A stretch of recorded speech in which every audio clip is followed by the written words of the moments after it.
சென்னையில properties தேடுறீங்கன்னா findbhk.com போங்க.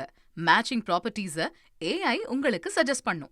சமையல் எரிவாயு தட்டுப்பாட்டை சமாளிக்க மாற்று ஏற்பாடாக பெட்ரோல் பங்குகளில் மண்ணெண்ணெய் விற்பனை செய்ய எண்ணெய் நிறுவனங்களுக்கு அனுமதி வழங்கப்பட்டுள்ளது. சென்னையில் தமிழ்நாடு பெட்ரோல் விற்பனையாளர் சங்க மாநில தலைவர் முரளி செய்தியாளர்களிடம் பேசிய போது, நாட்டில் பெட்ரோல் மற்றும் டீசல் தட்டுப்பாடு ஏற்படாது என்று உறுதியளித்தார். தமிழ்நாட்டிலும் தேவையான அளவு எரிபொருள் கையிருப்பில் இருப்பதாகவும், மக்கள் அச்சத்தால் கடந்த 4 நாட்களில் வழக்கத்தை விட 40% அதிகமாக பெட்ரோல் டீசல் வாங்கியதால் செயற்கையான தட்டுப்பாடு போல நிலை உருவாகியுள்ளதாகவும் தெரிவித்தார். பெட்ரோல் மற்றும் டீசலை கேன்களில் வழங்க வேண்டாம் என்று அறிவுறுத்தப்பட்டுள்ளதாகவும், தற்போதைய சூழ்நிலையை கருத்தில் கொண்டு பெட்ரோல் நிலையங்களுக்கு பாதுகாப்பு கோரி டிஜிபியிடம் மனு அளித்துள்ளதாகவும் கூறினார்.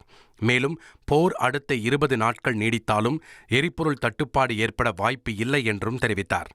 சமையல் எரிவாயு தட்டுப்பாட்டை சமாளிக்க மாற்று ஏற்பாடாக பெட்ரோல் பங்குகளில் மண்ணெண்ணெய் விற்பனை செய்ய எண்ணெய் நிறுவனங்களுக்கு அனுமதி வழங்கப்பட்டுள்ளதாகவும், மத்திய அரசின் வழிகாட்டு நெறிமுறைகள் விரைவில் டீலர்களுக்கு அறிவிக்கப்படும் என்றும் முரளி தெரிவித்தார். சென்னையில ப்ராப்பர்ட்டிஸ் தேடுறீங்கன்னா findbhk.com போங்க. மேட்சிங் ப்ராப்பர்ட்டிஸ AI உங்களுக்கு சஜஸ்ட் பண்ணும்.